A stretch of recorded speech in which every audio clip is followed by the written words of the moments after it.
You know, you hear these stories of people finding these animals and getting to them at the right time, but you never think something like that is gonna happen to you. Hi everyone! This video is to introduce you to the new member of our family, Ruka. If you follow me on TikTok or on Twitter, you might have seen how we found Ruka. But if you don't follow me on those social media places, then I'm gonna go ahead and tell you how we found Ruka. It's kind of a crazy story. Joshua and I woke up and we just had to get something at the store. I don't even remember what we had to get, honestly. And we could have drove, but I had this like big feeling that I just wanted to walk, so I suggested we just go walk to the corner store. And Joshua had just gotten out of the shower and he was thinking he wanted to dry his hair before we left. And then he decided just no, never mind. Let's just go right now. So we are walking down the street and there is a bus stop right next to the corner store, and I hear something and I stop, and Joshua's looking at me like, what are you doing? And I just hear these teeny tiny cries. So I go where the bus stop is, I go in it and around it, and the cries are getting louder, but I don't see anything anywhere. And there was some trash on the ground, and then I see this plastic grocery bag on the ground and it's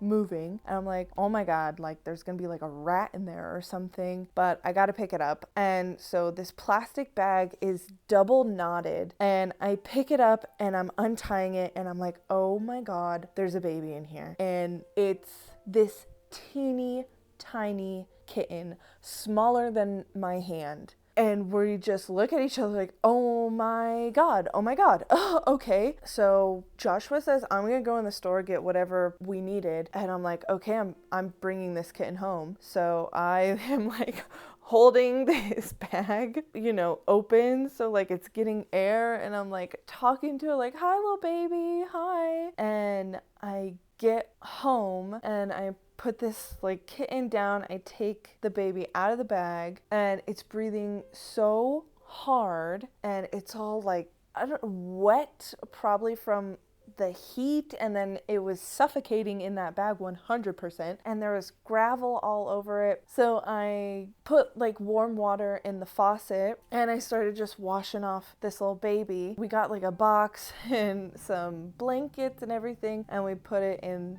there. Joshua comes back from the store and he's like, so what's going on? What do we need? And I'm like, I don't know how long it's been since this kitten has eaten or anything. We need to go to the store and we need to get supplies, but I don't want to leave the kitten. So Joshua is like, I'm gonna go to Kmart real quick and try to get everything that we need. He hops in the car and he leaves. So I get a call from Joshua, and it's only been like 15 minutes. Usually it takes about like 25 minutes to get to Kmart. He calls me in record time. He's like, I'm getting everything and I'm gonna be on my way back, so do you need anything else like while I'm here? And I'm like, how did you get to Kmart so fast? And he's telling me that he got in the car and he was going, and then like there was no traffic. He hit only green lights. He said the radio started playing and it started playing this like Jesus song, and he didn't change it, but it was like, you're gonna make it, God is giving you an angel. Like it was like something insane that was just so for the moment. And then when he got to Kmart, all of the kitten supplies, everything was right up front. Never is, so that was crazy. So he was able to grab everything that we needed and then got back again in record time, because he said he only hit one red light coming back. And then we went ahead and made this kitten's first bottle. And Do you understand what I'm saying?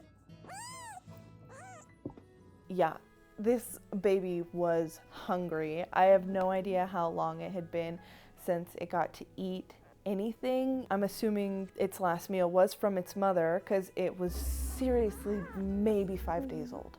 Maybe. I was trying to figure out what sex it was, and honestly it's super hard to tell when it's that young. I looked up like too many pictures of kitten genitalia.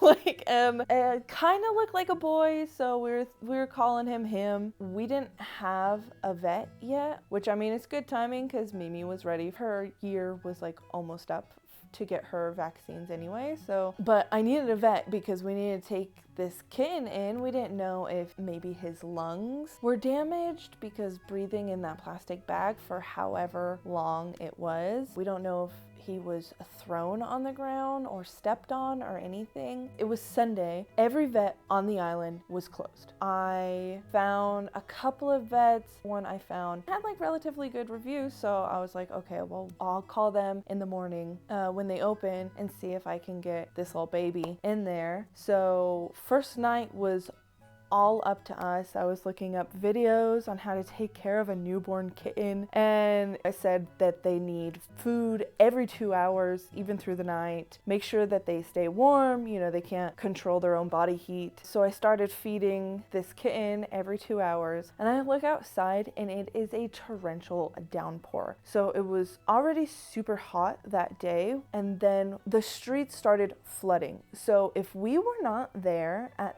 that specific time to find that kitten, one, it would have suffocated in that bag or would have drowned and got swept away by all of this water that was rushing down the street. It's just so crazy because seriously, the timing was there. Like, Joshua could have dried his hair. We could have gone there 30 minutes later, an hour later, 10 minutes later, and that kitten might not have been alive. And what's so crazy is that when we found Ruka, that day was September 11th. That was our 1-year anniversary on Guam. Editing Devin here. I also forgot to mention that the night before all of this happened, Joshua and I were laying down about to go to bed and talking about how we wanted a new brother or sister for Mimi, and we were talking about how we wanted like a kitten because we got Mimi when she was just a little bit older, so we wanted, like, you know, a tiny kitten, and oh, that'd be fun and all that, you know. We weren't expecting a real fresh one though. so I don't, the stars were aligned, I don't know. So it's the first night, and you know, the night goes by and he's made it. His breathing finally calmed down, and at I think 8 a.m. is when the vet open, so I gave him a call. They were already booked throughout the day, but they're like, okay, actually we can push you in at 3 p.m. today. I did look up like how to make sure that the kitten is going to the bathroom, so I did have to stimulate, and he was going pee just fine, but no poops or anything like that. He was eating really well. So no concern there. I just want to make sure that he was okay. So we did get to the vet.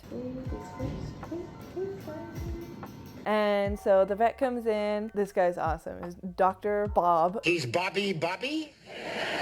He's like a kitten expert. And so he picks up this kitten and he's like, all right, he is a boy. Yeah, like not even a week old. We told him the story and he was just so upset. He was checking his heart and his lungs and everything. And he says that Ruka is fine. They did give him an enema that day. Yeah, a lot came out. So he probably needed that. And then they did give him some fluids. So we took this baby home and we were just so happy that he was okay and he was healthy. So we started thinking about names. One name really came to us, which was Ruka, because he's like our favorite contestant on Terrace House. Yeah, Ruka's named after a real human being in Japan. And I think about 2 days had passed and Ruka still didn't go to the bathroom again. Even with being stimulated, he was going pee, but not poop. Joshua was an absolute wreck. He kept Googling things, and everything on Google just tells you like, well, then it's gonna die. So we keep calling this vet. We're telling him he's still not going to the bathroom. What do we do? They had sent us home with an enema and had taught me how to use it. When I called, they said, okay, it's been long enough. You're gonna have to do it. I was able to successfully do it. It wasn't that bad. It's definitely not a skill I ever thought I would be able to do. After that, everything was good again, but he was still having trouble going to the bathroom. we called the vet again like a few days later. The vet, Dr. Bob, got his wife. I'm gonna let her like kind of just explain everything to you. So Tammy had brought us to like the back room. She was telling us all this other information that like our searches online were contradicting. Like online it was like, if it doesn't poop every single day, like it's gonna die. And she's like, I mean, sometimes it takes like 2 whole days, especially if you've had an enema. And if you keep doing enemas, we want that to be like a last choice because it dehydrates them. And then if they're dehydrated, they're not gonna go number 2. Tammy stayed with us for about 45 minutes, giving us like a crash course on kitten care. It was intense and amazing of her to do. Then they also, Ruka was still dehydrated, so they gave him more fluids. And so we were about to leave, but then Tammy says that our entire like visit to the vet that day was completely comped. And I did forget to mention that our first ever visit, they gave us a discount, and they called it a rescue discount. So they gave us like $20 off our first visit. We seriously love this vet. Like everybody is so caring. After that last vet visit, everything else was fine. And then it was time for Ruka to get his first dose of dewormer. So we brought him in. Dr. Bob comes in, picks up Ruka and looks at him and goes, oh, he is a she. Ruka's a girl. So I guess seriously, like it is hard to tell what a kitten is gonna be when it's so early days. But yeah, all of that went smoothly. We now have a baby girl, not a baby boy. Other than that, like we haven't had any other issues. Mimi, when we brought Ruka home, she was kind of scared. She didn't understand what Ruka was. After like a few days, she would get closer to like the carrier that we had her in. And she would just hiss at Ruka. She was definitely getting super jealous and moody. And when Ruka got bigger and like start walking and everything, Mimi just kept like just punching her. And she didn't want anything to do with her at all.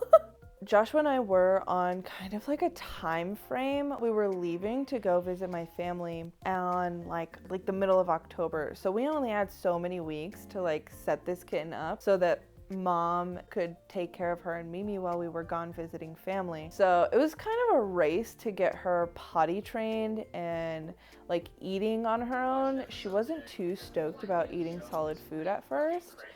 So that was a challenge, but after a few days, she finally got it. The bathroom situation, we first had a litter box that was too high, so she was too scared to go into it. We got a smaller litter box, and after I put it down and put Ruka in there and kind of showed her like, ooh, look, you can like dig in here. She got pretty stoked and went to the bathroom almost immediately. Like it was like, I don't know, like 30 minutes later, she went to the bathroom. And this was literally days before we left. So we were pretty happy about that. Mimi still kind of took her distance from Ruka, but after we left, it was like the day that we left. Joshua's mom calls us like after we arrive in Nevada, and she was saying that Ruka started crying and Mimi immediately ran and jumped into the room and checked on her and made sure that she was okay. It's like, oh, it warms our hearts. It was like the push that Mimi needed to kind of take care of Ruka and to play with her and love her. So now we've been getting so many videos while we're here on our stay of them just roughhousing and cuddling each other. Oh, I'm so happy. And yeah, we are loving our new kitten. We love our whole little family. Thank you so much for listening to Ruka's story. If you have any similar stories, feel free to share them. I'd love to hear them. And if you like the video, go ahead and give it a like, subscribe to the channel, and you'll be seeing more of Ruka in the future, as well as Mimi, of course. So I'll see you in the next one. Bye-bye. Ooh. Yummy, yummy. Give me the juice. Thank you.